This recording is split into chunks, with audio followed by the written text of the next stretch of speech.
IIRWI is at the All or Nothing public workout with the legendary Malik Scott. How you doing, my guy? How you doing, brother? Good to see you. And you? Yes. Keep bumping into these places, don't we? Oh yeah. Well, it's fight week. Ezra Taylor is fighting, 12-0, about to be 13-0. He's prepared and he's ready to go and do a job like a professional. I just spoke to Ezra there.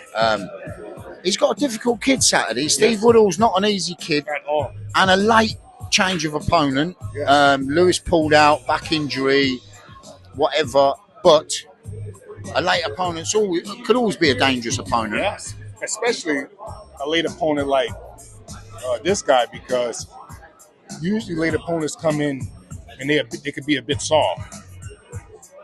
There's nothing soft about him. He come to give it a go. He know what it feel like to be the undefeated fighter. He's coming to spoil the apple cart, but it's our job to handle him accordingly, and that's what we plan on doing. And he's a strong kid, very strong boy. Yes, I've seen him fight. But Ezra preparation and Ezra mentality,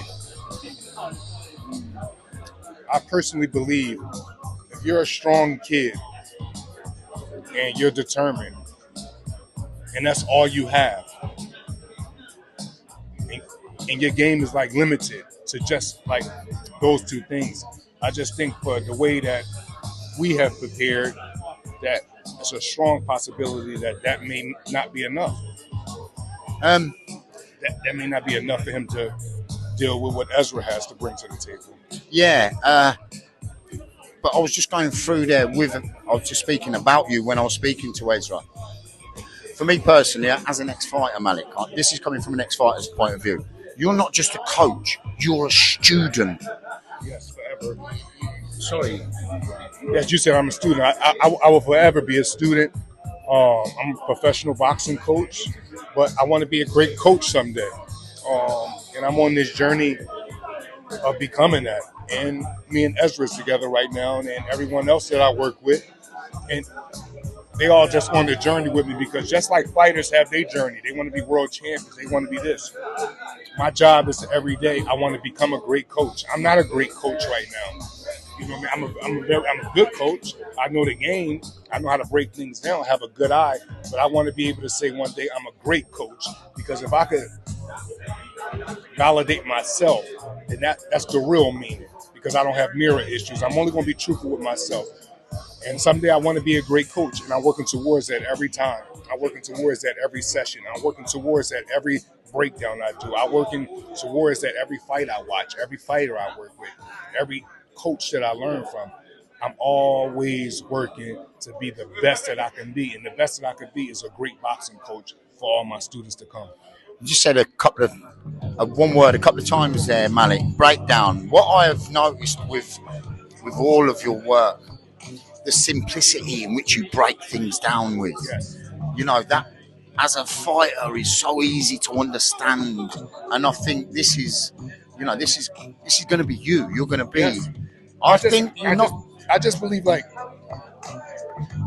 I've been in the boxing game since I've been 12 years old. Pardon me. I just turned 45 October the 16th. And I look at that as like, I shouldn't be looking at boxing from a casual standpoint. A casual should be able to sit next to me and I show them things in the fight that they're not able to see from their own eye. And that right there is where the gifting is at. That right there is what I believe one of my calling is I want to show people a fight that they're looking at that is so many things that they're missing before they get to the part that the world get to see, which may be a big knockout, which may be a big shot. I want everybody in boxing, even consumers, to look at the small things, the small details that's created to get the big moments to happen. So, for instance, like, name a great knockout. I always use Gervonta Davis against Leo Santa Cruz. That was a build-up knockout. Yeah. That knockout didn't just happen. No, that was and it's great news to me.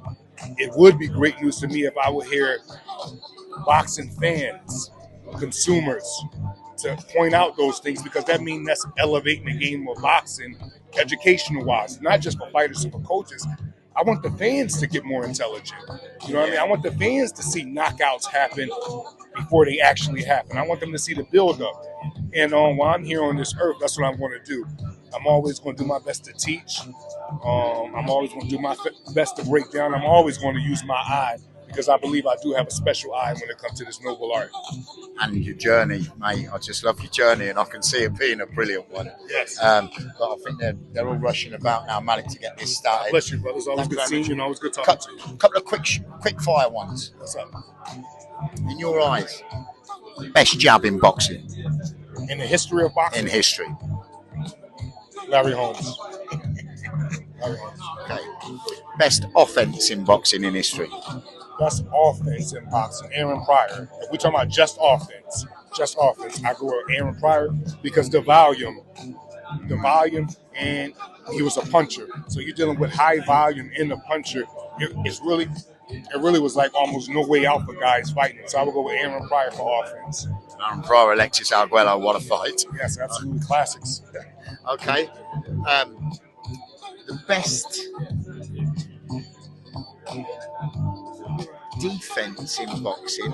I'm split down the middle between Pernell Whitaker and Floyd Mayweather. Very similar. It's very tough for me to say, but if I had to lead one way, I would say Floyd Mayweather. But it's a split between Pernell and Floyd. Yeah, two greats, two absolute greats. Malik, I'm going to leave it at that for today. We good there? Thank you, my brother. Yes. God bless you, God bless Malik. you. Take care.